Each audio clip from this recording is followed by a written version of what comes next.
Boo.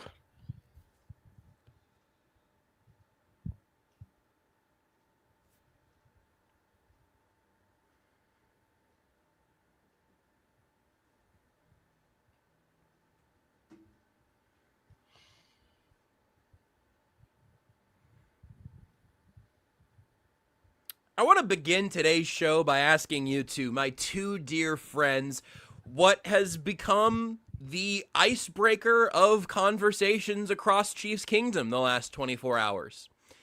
You guys got your tonsils? Why, yes, I do. Now, I've never been more proud of myself of keeping my screen dark when that quote got uttered. Seth, How, you got how's your your tonsils? how's your tonsils, Seth? I don't get it. But I mean, like they're a thing you have in your neck. Yeah, Some people have removed. No. Right. What I People mean, still- what I also mean, still have mine. what right. I don't get is how would someone tickle someone's tonsils? Well, There's no First- sorry, well- there actually is no further meaning. I didn't. So Seth, this is really embarrassing. You're just learning about some implications. I just learned about the implications. concept of tonsils. I'm just really curious because I didn't know that people had I still have mine. well, Oh, children, take a seat. When a man Do you have your loves Seth? a woman, So Seth, if you just said yes or no, the intro would be playing right now. yes, I do have my tonsils. Thank God.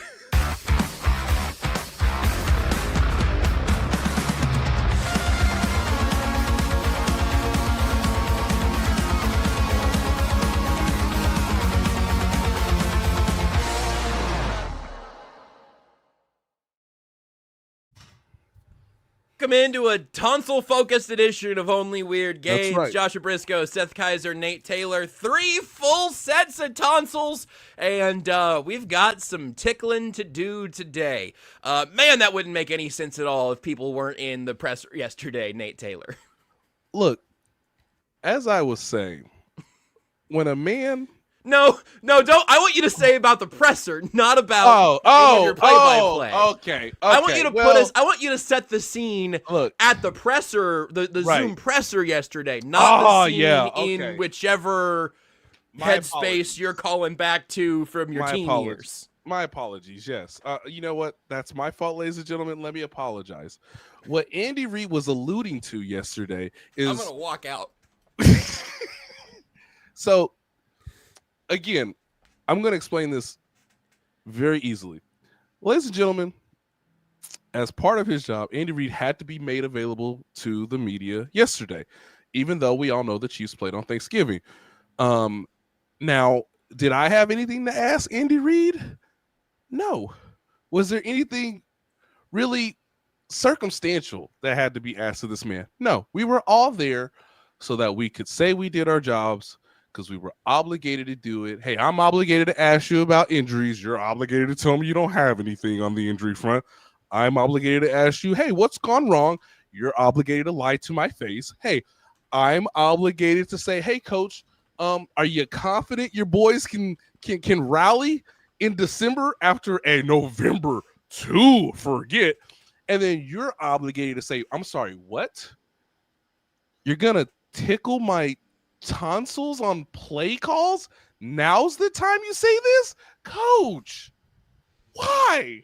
Huh? Gotta fire the team up. It's the best I felt about the What? offense in a month. You're going to tickle my tonsils? Coach, have you tried to do that earlier this season? Because my tonsils been pretty dry. Please no, I mean, Coach, Nate. I I'm thought- begging you. I thought I had been, angrily interpreting what you've been doing on a down-to-down basis. And honestly, it was, now have I seen the zipper this year come down? Not really. Not I didn't unless even know Seth knew how to turn off his own camera. that is an impressive thing that we just learned, ladies and gentlemen. It only took him December of 2025 to figure that out. Even Now, too, he might be gone. well, look,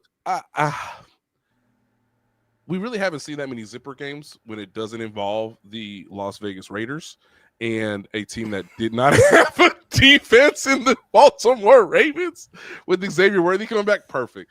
Now, Tucker, I know you are just getting into marriage. Oh, How you Tucker, tickle, sorry.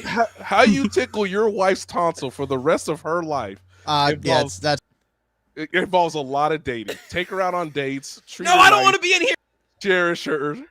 Do whatever it takes to keep the flame Tucker, you're ignited. back. Oh, wait, guys. Hold on. Seth, get in here. Oh yeah. Oh, Great. Okay. We're You should good. have said that. We're Can good. we We just please- kicked Nate out. Can we talk about literally anything else? No. Nate, welcome back. So he has to say something. Okay. And this yes. is what he chose to say to us. I He think has to say any coach. Be boring. Don't say anything. No. Give me no news. He heard the podcast. He heard Seth say he wanted to hear something interesting at his pressers, and he gave you something interesting. Seth, are your God tonsils dang not it. tickled? Seth, I mean, come on. You No. asked for urgency, and he's here tickling tonsils. He said, I just- he said, hey, every play, we're going to be out here trying to tickle her tonsils. Coach, what? Huh? Well, he said yours is more of a threat than anything else, honestly. It was addressed directly to Matt Derrick, by the way, so we might really be reading too far into of this. all the people And look- in the world. Andy Reid is always like Matt Derrick. Why did Matt Derrick get this? Like, what did he Because do? Andy Reid's always like Matt Derrick. This is a Apparently, reward for I a mean, season so- of good questions. Coach. I mean, think can one you- thing can you one imagine thing to take They closed the laptop. Now, I want to remind people of this. It's usually a company employee laptop that Mr. Brad G of the Chiefs Public Relations Department physically hands to Andy Reid. How do you think the conversation went when he closed that laptop? I have to assume that this was some kind of just mixing of metaphors. Like it 100%. has to be. 100%. Like is maybe like tickle your fancy and soothe your tonsils or something. No.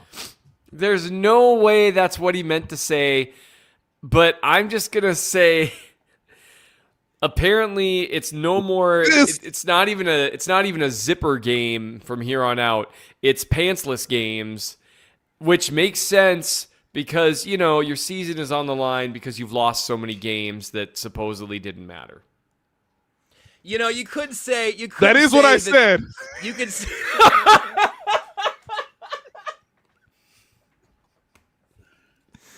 you could say that the Chiefs have been laid bare by the path that's gotten them to this 6-6 record here. The beginning of December of this 2025 NFL season, and you know where I'd love to see things get a little more exotic if we're talking about it. Oh yeah. If we're really Let's gonna get real exotic. if we're gonna get exotic, if we're gonna get into fantasy get land, sensual. if we're gonna look to try to turn the heat up a little bit, Hell there's yeah. nobody I'd rather ask than my friend Seth Keysor about how Steve Spagnuolo and the Chiefs defense can do exactly that. What did anybody else think I was talking about? Seth, as you've written already in the Chief of the North newsletter, it's available right now.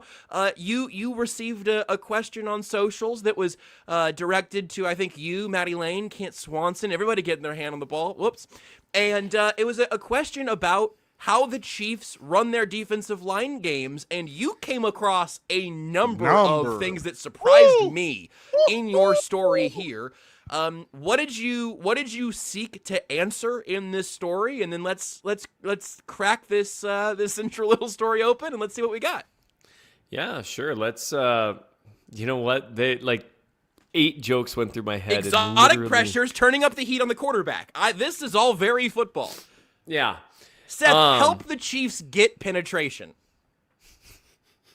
Please. You know, I just think fine, Josh, I'll wet your whistle. So man. the God, I've been Here's- so dry for so long. Hallelujah. Let's go. good God. Oh Lord, honest to goodness, guys. So, all right. You know, I've had judges comment about this podcast.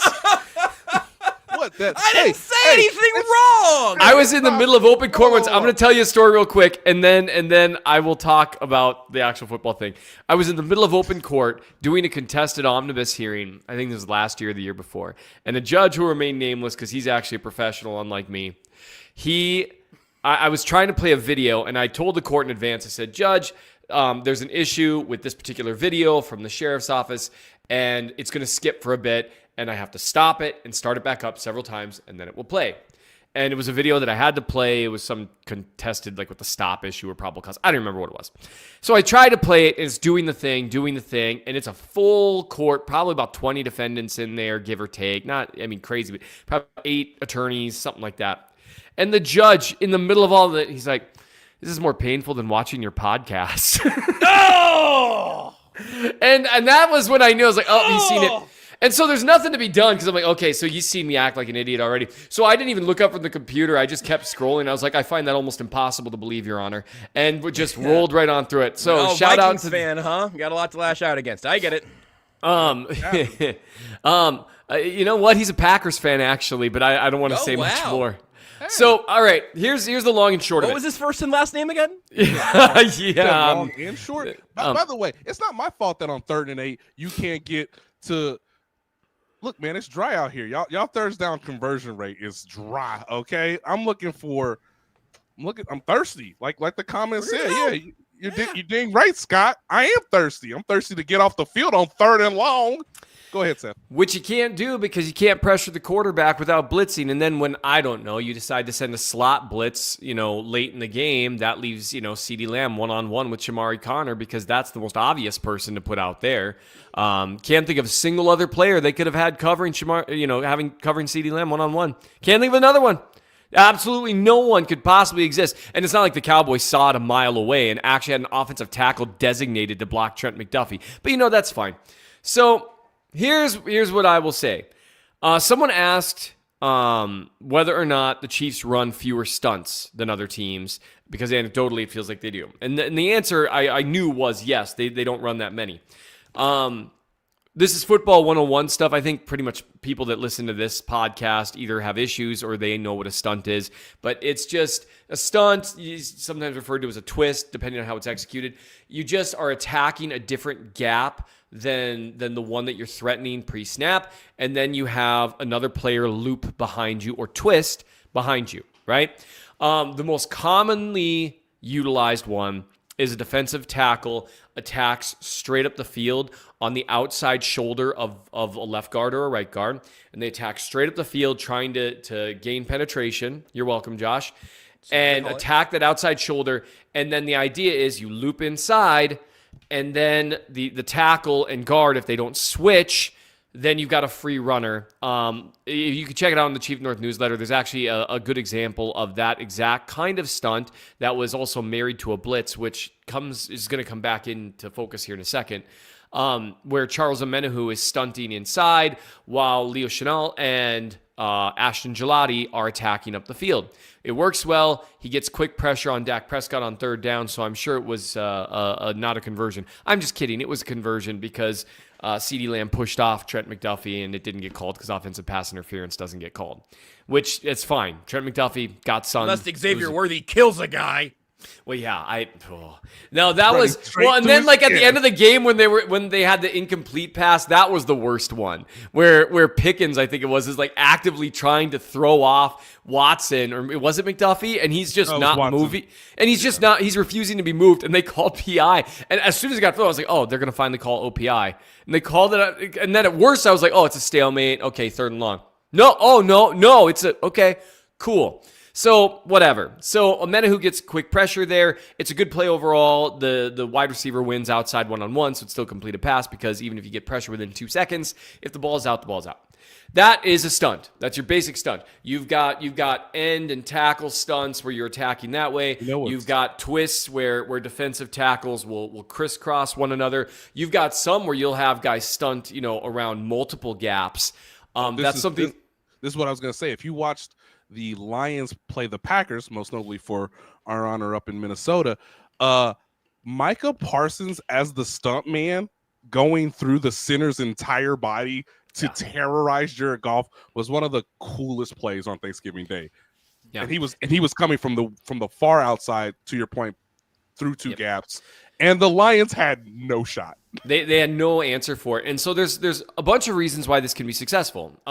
For example, if guys don't pass off, you're forcing offensive linemen who are already worried about blocking to communicate with one another and to switch off. And you're also changing angles. And so, for example, on this Amenahu stunt, the center eventually starts to switch off. The problem is your angle's bad and you're not set.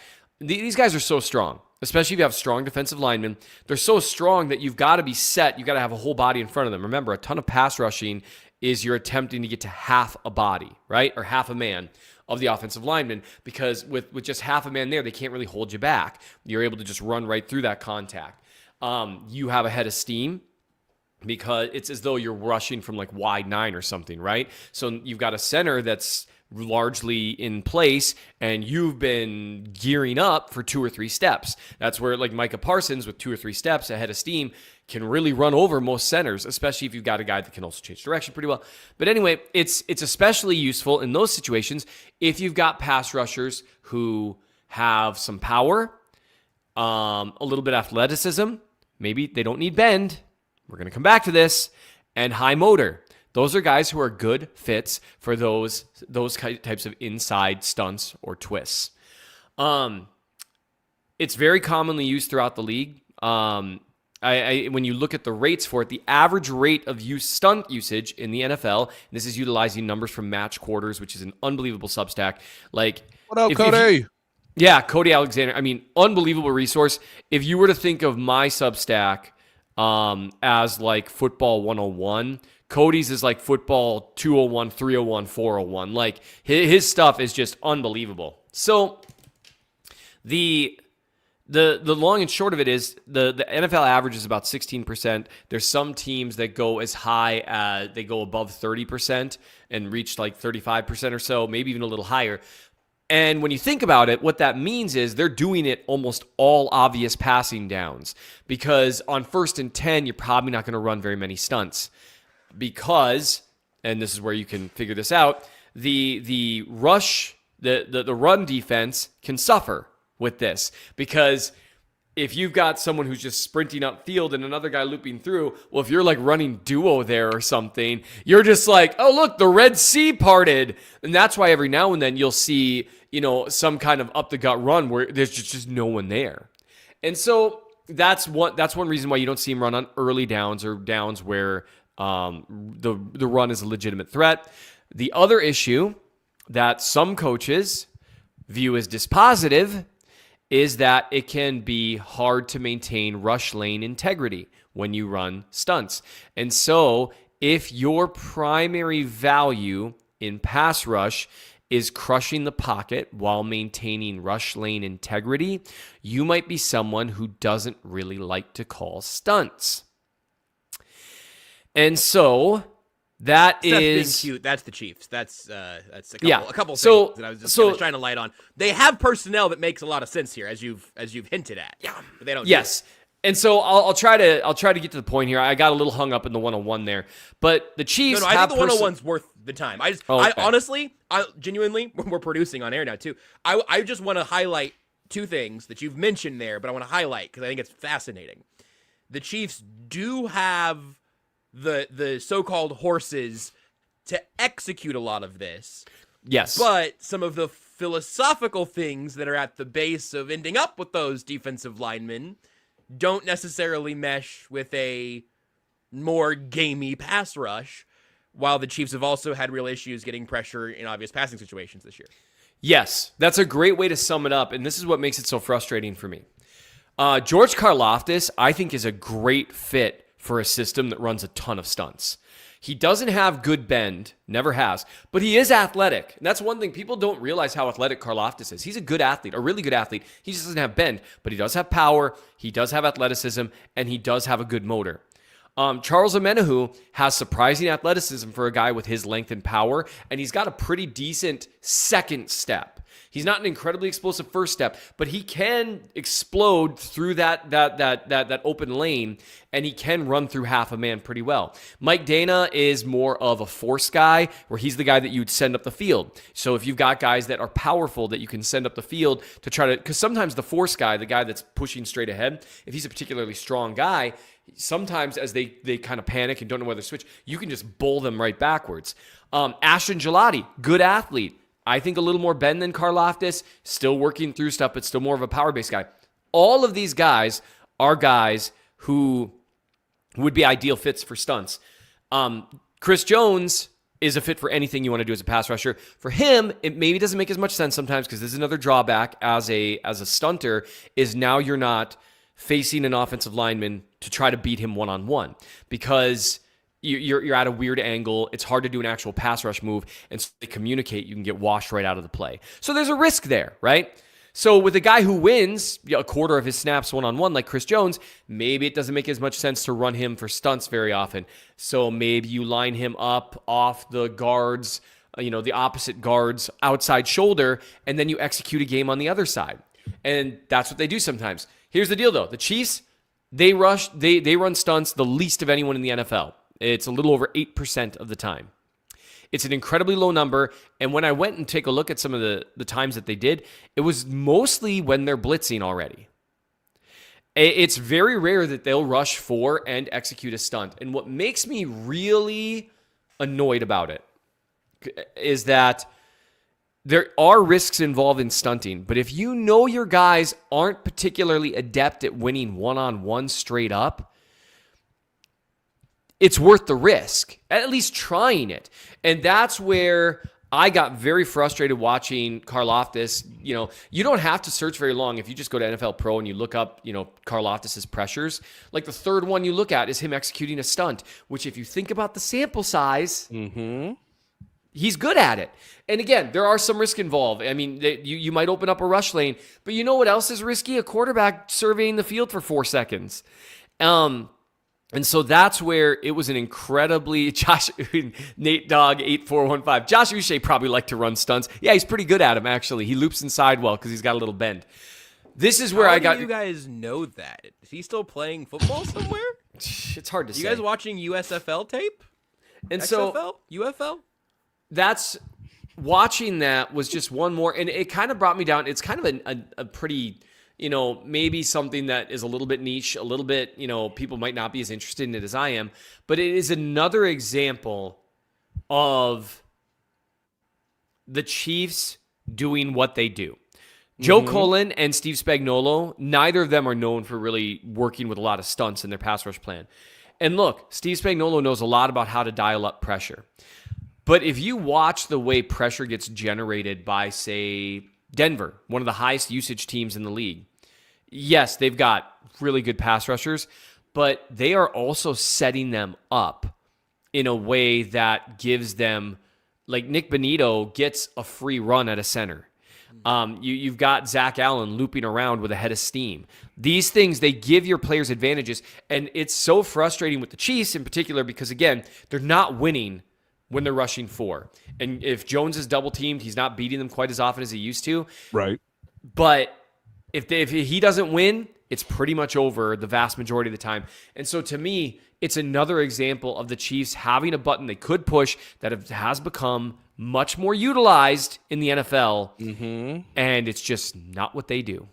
So this is yet another example, because when I read it, Seth, I was actually floored because I had not exactly looked into it, but it's really concerning if you're a Chiefs fan because it just makes the protection plan for the other team fundamentally easier. Yes, that is such a great. It's like the game within the game stuff. Yes, it's unfortunate because Spags is so good. It's such a weird trick for him to miss. It's so interesting to me because Spags is so good at exploiting protection schemes. Correct. And not every team protects a little bit different. There's some basic rules that are kind of, there's like 3 or 4 that you kind of go across the NFL. Right. But they vary, and nobody exploits those better than Spags with how he sets up blitzes. He uses Jones as a decoy. He sets him up well. This is so interesting to me that it's one area that he does not exploit. And I'm fascinated by it. I know he values run defense, and I know he values crushing the pocket and rush lane integrity, but that is one of those things where it's like, it feels like if league average is 16%, it's not like the Chiefs are just, they're doing around league average. They are half of league average. They're very active, dead last. They're active. Again, this is what we talked about with the coaching staff last episode. They're actively making choices that have led to them becoming incredibly predictive, comparable to their peers. And that makes it that much harder on the players when you don't necessarily have the horses or they lack, this is more offense, but they lack the concentration and the focus to execute on a down by down basis.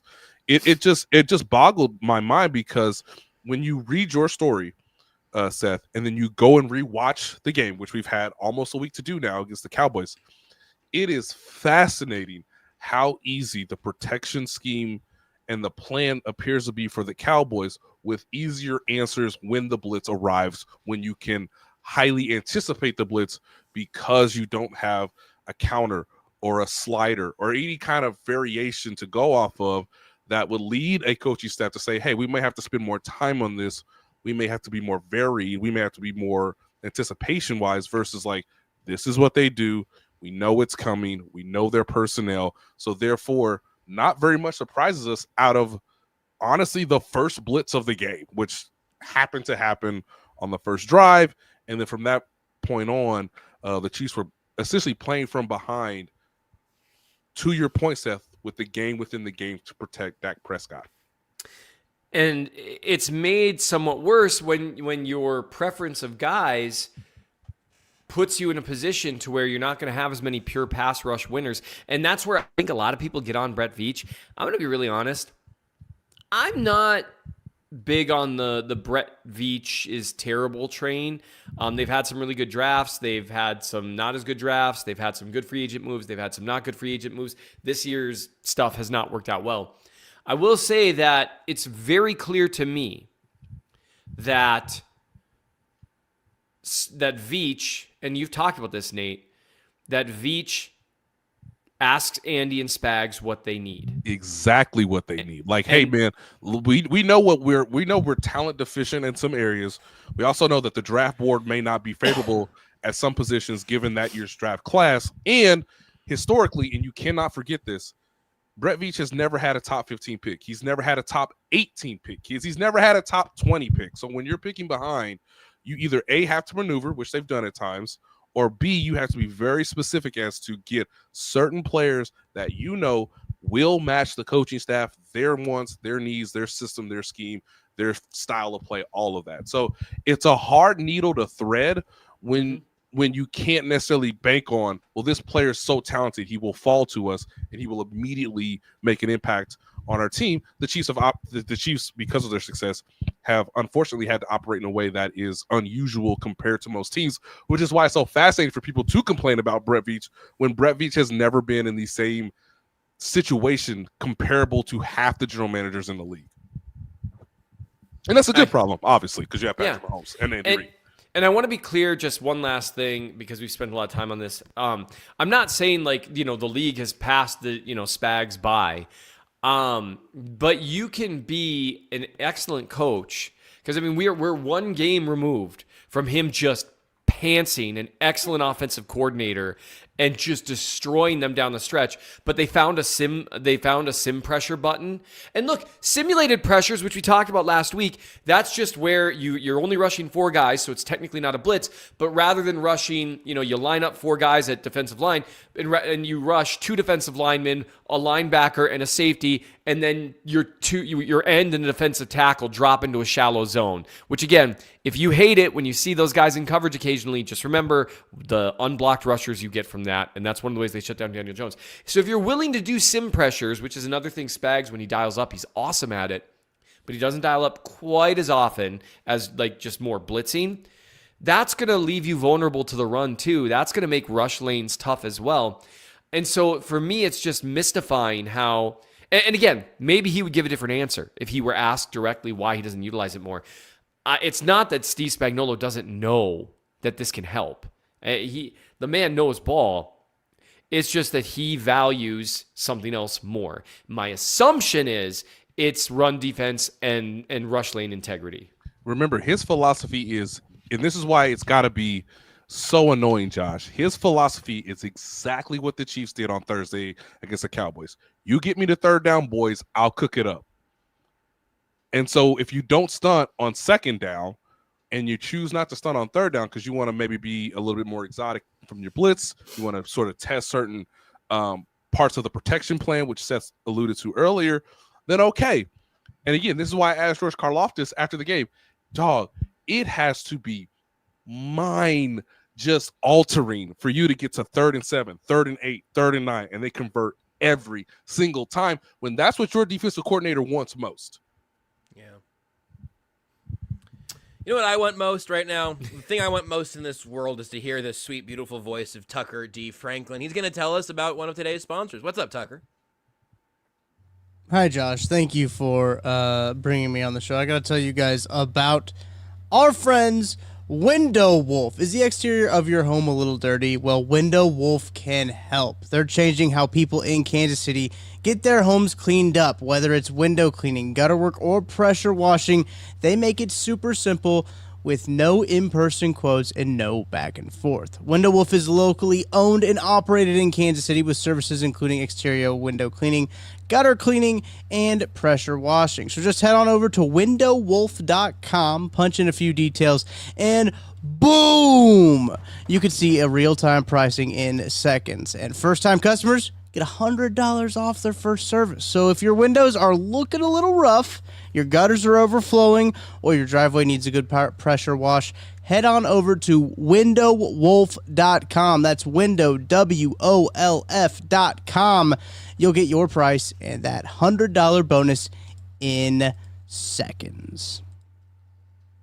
Heather Luce, broker owner, KC Local Homes, and Emprise Bank has been a great partner for us. They're our partner in Possible. Debbie and I hit it off immediately, and she was one of the first bankers that I would say sat down with me and actually genuinely cared about my story and where I was coming from and what I was trying to do, not just what kind of loan do you need, how much equity do you have, and she really kind of laid out my options for me and just made the process make sense, and I felt comfortable with it. Start to talk about it and think about it, a building popped up that I wanted, that I could afford, and it was in a great area.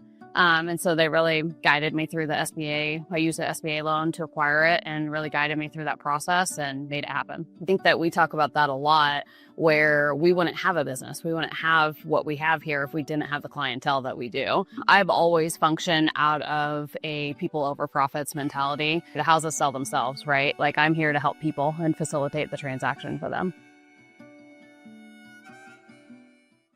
Missouri, your moment is finally here because DraftKings Sportsbook, America's top-rated sportsbook app, is now live in your state. Now you can make every game even more exciting with same-game parlays, money lines, props, and more, all from your phone, all safe, secure, and easy to use. Missouri fans know game day. The tailgates, the noise, the passion. Now with DraftKings Sportsbook, you can bring that same energy to every snap, every touchdown, every win. And right now, new Missouri customers can bet just $5 and get $300 in bonus bets instantly. No waiting, no nonsense, just pure action powered by America's top-rated sportsbook app. Download the DraftKings Sportsbook app and use code KCSN. New Missouri customers bet just $5 and get $300 in bonus bets instantly. That's code KCSN. The crown is yours. In partnership with DraftKings Sportsbook. Gambling problem? Call 1-800-GAMBLER. 21 plus, physically present in Missouri. Eligibility and restrictions apply. Terms at DraftKings.com/sportsbook. Bonus bets expire 7 days after issuance. For additional terms and responsible gaming resources, see sportsbook.draftkings.com/promos. Okay. Look at that pass protection set. Okay. How can we get this man a workout at One Arrowhead Drive? And look at those feet. How can we get him on a Zoom with Andy Heck? Let's go. If you are not watching the video version of Only Weird Games right now, I'd say it's worth going in, just checking out roughly the 34-minute mark, because Tucker truly made something beautiful happen with the read. We got the gym read from Tucker.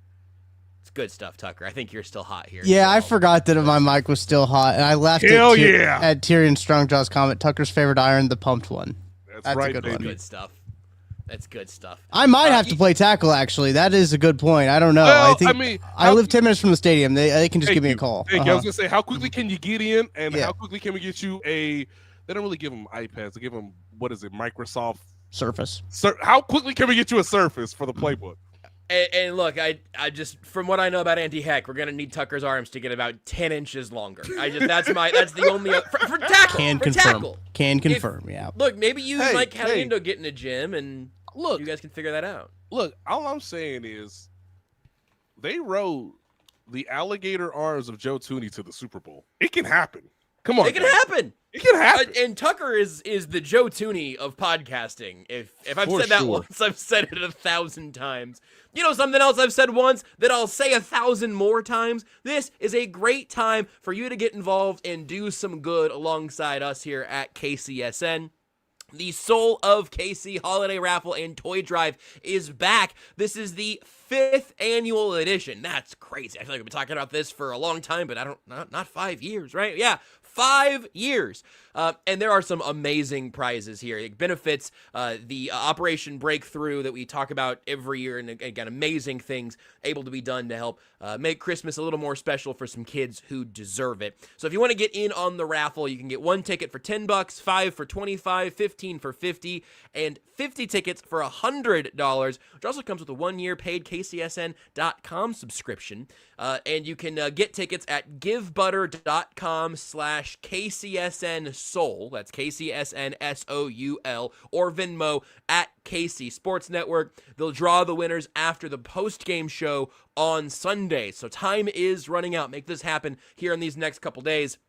There's a bunch of awesome Chief stuff and a bunch of things from around like sports and culture.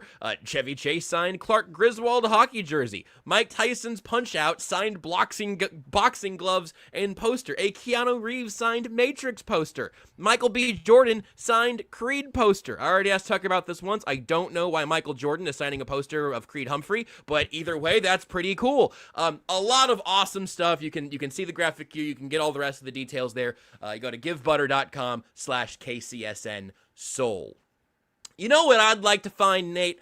I'd like to find the soul of the Chiefs offense. I'd like to find something that I can believe in down the stretch here. My tonsils are ready, but I don't know if the Chiefs offense is where it needs to be. We were chatting about this a little bit off air yesterday, and I just thought it was an interesting thing that we could kick around here a little bit. You've just been watching more NFL football around the league, and I don't know, something caught your eye. You can decide how much you want to make it specific, how much you want to make it general, but let's find something for this Chiefs offense to build on. If not for the rest of this season, something to keep in mind as the long-term plans come together.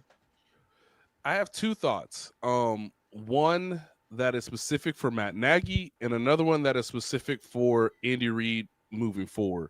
Guys, I used to always think that the McVay Shanahan run style system had its purpose, had its place in the league. It was sort of a flavor that I appreciated because it was so opposite of a West Coast system that is based what Andy Reid has always been brought up from, right? We all have coaching trees. We all have family trees. This is the genetics we've been given. There was something that happened on Sunday. And look, it was a boo-boo slate, and we knew it was a boo-boo slate. And I still chose to watch it. But one of the games that I missed was Bears-Eagles on Friday, Black Friday. I was traveling, of course.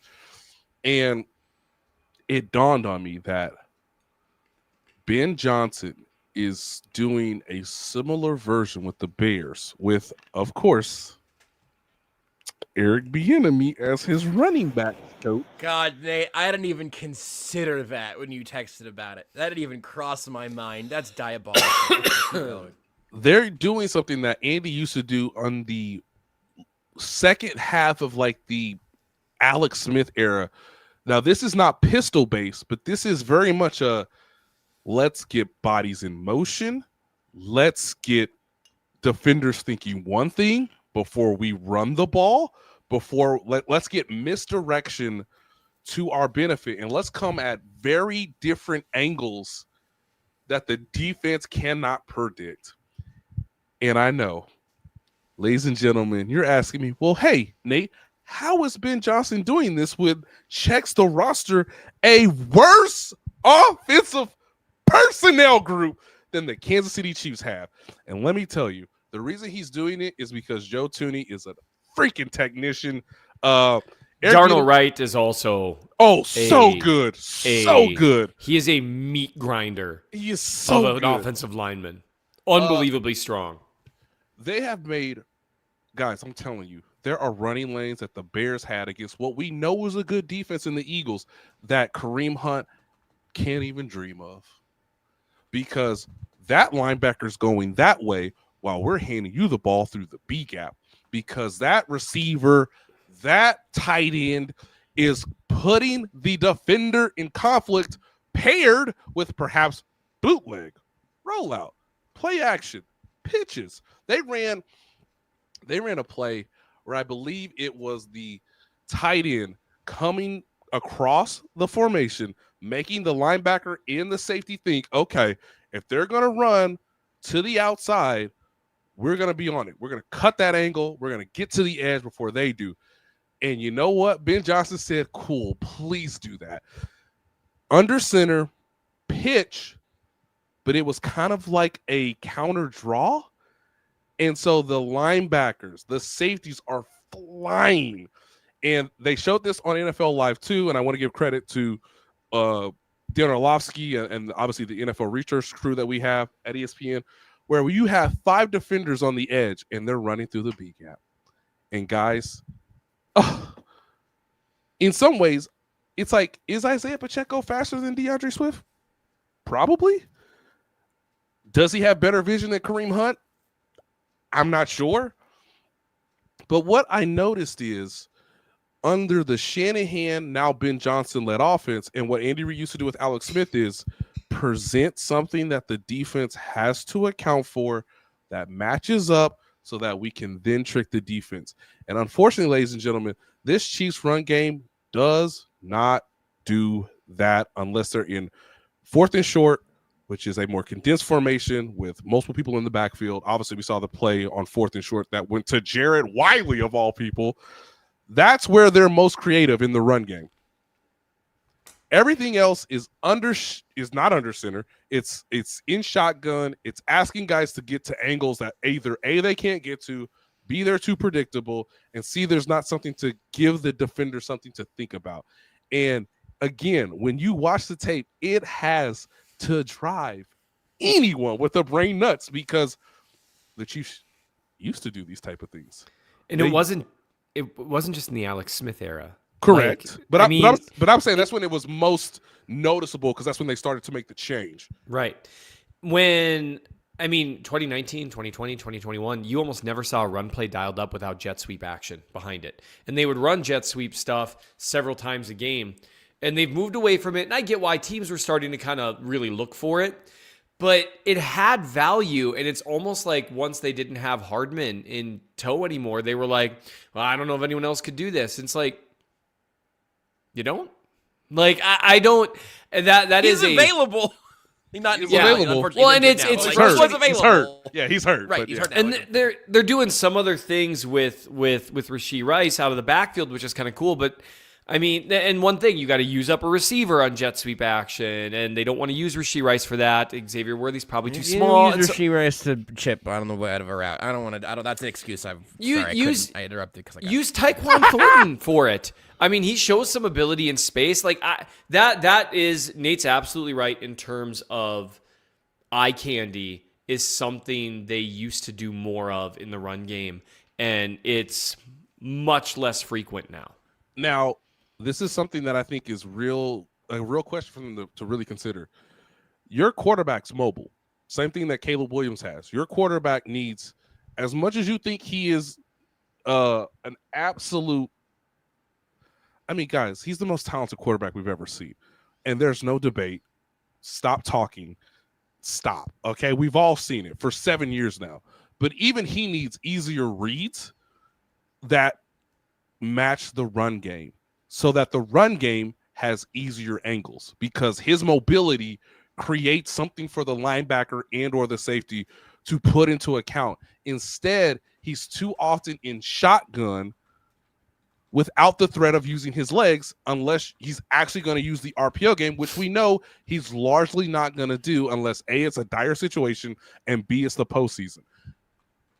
Guys, the Chiefs running game, and I'm not telling you something you don't already know, it's incredibly predictable when you watch the Rams offense, when you watch the Seahawks offense, when you watch the 49ers offense, and now the Bears offense quietly has the most innovative run game in the league, and it looks nothing like what the Chiefs run.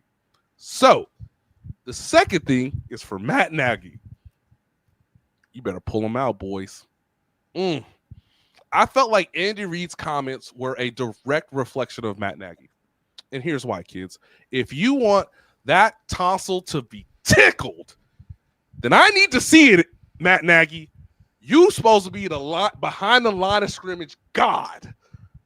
Fire it up. Fire it up. I need to see it repeatedly so that the defense has to account for it, so that maybe occasionally you have something to throw over the top. And too often now, because the running game is predictable, and because too often now when Tyquan Thornton's on the field, guess where he's going, guys? I need to see all the behind the line of scrimmage stuff. The stuff that they used to do with Rashee Rice to make it an easier read, get the ball out of Mahomes' hands. We have no idea. Maybe Matt Nagy does, but we as an audience, me as a reporter, I have no idea who's playing left tackle. Hell, I don't even know who's playing right tackle.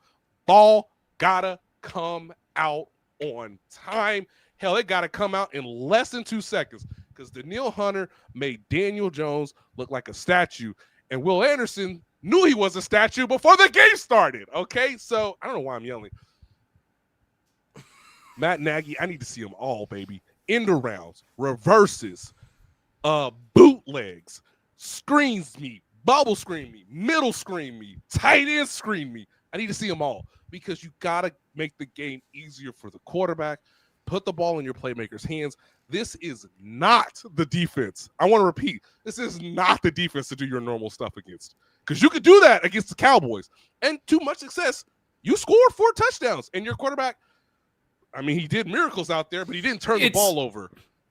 It's worth noting that the defense was much more culpable against Dallas than the That's offense. my point. That's my point. That defense that played Indy, nah, bro. Ball got to be out. Hell, it got to be out before its own time. Get the ball to Rashee Rice and Travis Kelce as fast as possible. And so what has made Matt Nagy one of the more impressive offensive coordinators, although people don't like to hear it, is, man, people used to hate that Patrick had so many targets either at or behind the line of scrimmage. Well, guys, they were winning games and they were moving the ball down the field. And buddy, we need to see them all, because I genuinely think Andy Reid said what he said, which is a direct putting the laser on his entire offensive coaching staff, because this game plan has to be gorgeous or the quarterback's going to get hurt. Sounds like you guys didn't like the Xavier Worthy sweep counter as much as I did. You don't want to see that 5 more times? I'll tell you what, that was unpredictable.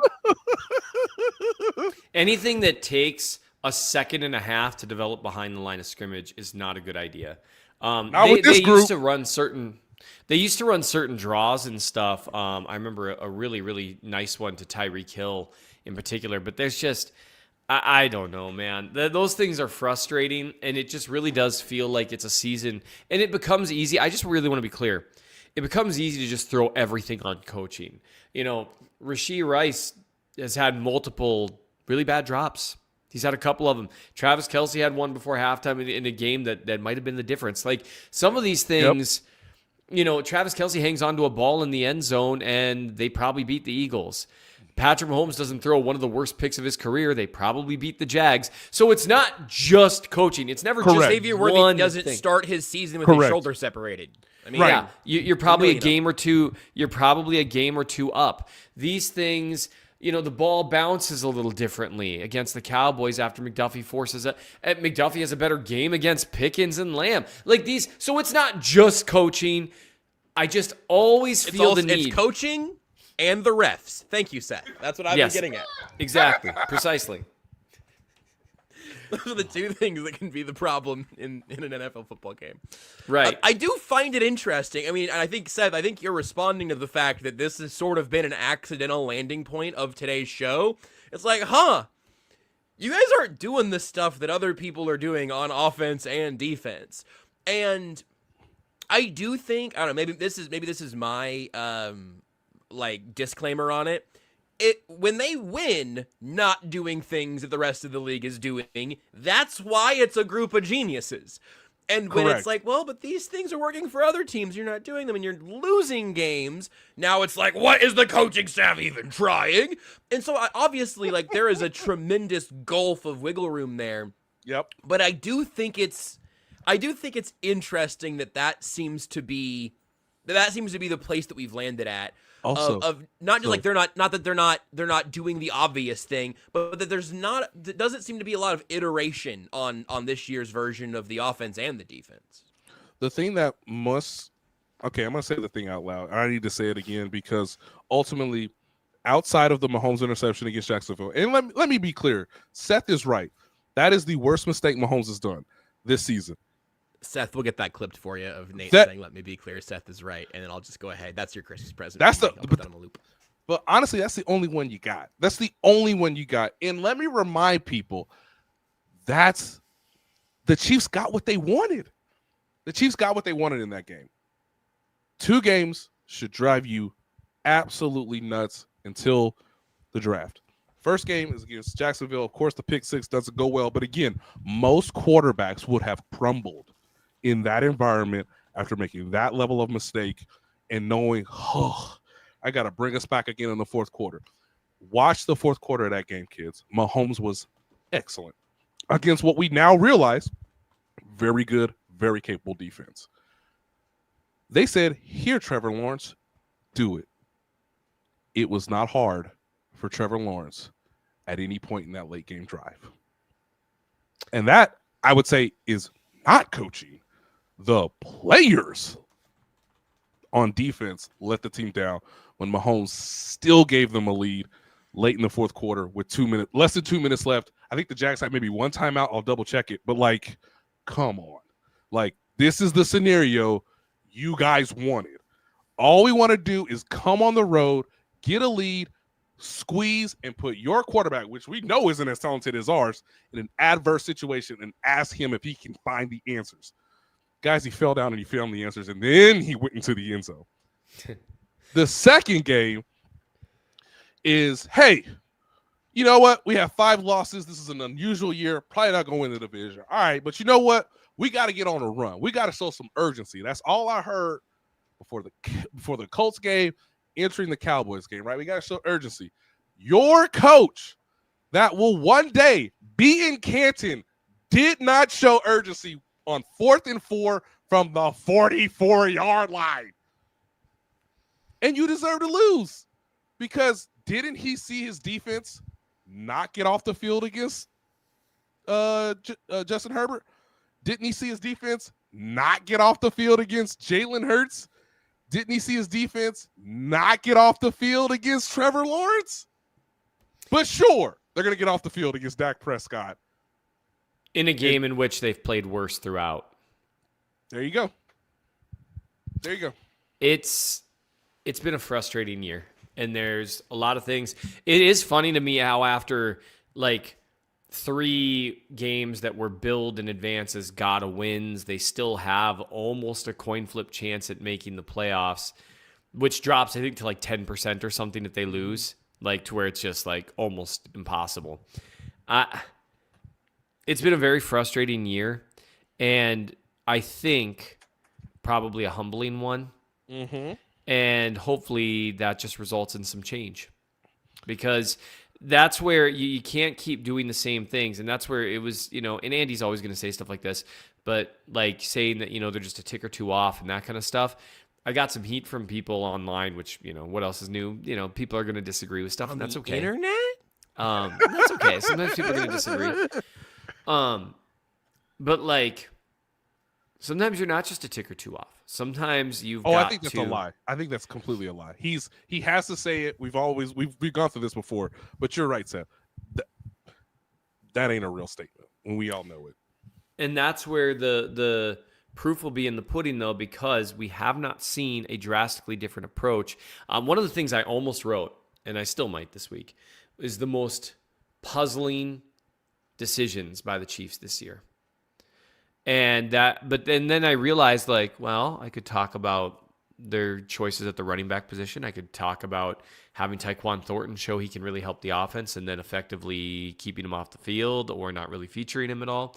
I could talk about Chamari Connor's role. I could talk about the decision to go away from being aggressive on fourth down at baffling times. I could talk about this new stunt stuff. I could talk about not getting another pass rusher. I could talk about the Noel Williams experience. I could talk about the Christian Fulton experience. There's been a lot of stuff this year, guys. There's been, hey, maybe we should have Xavier Worthy run more intermediate routes with multiple moves to him. No, that's probably not it.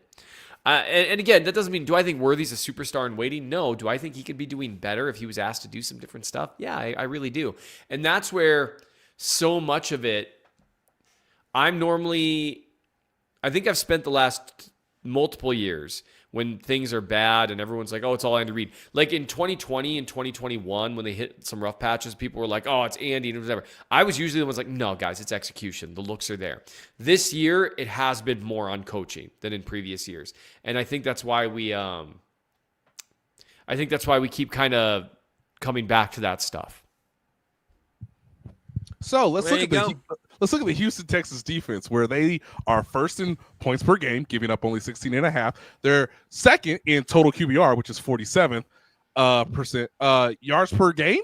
They're first in the league, kids. They only give up 265 yards per game. And what are they like on third down? How's Derek Stingley match up with Will Anderson and Daniil Hunter? Well, guys, they get off the field at the second highest rate.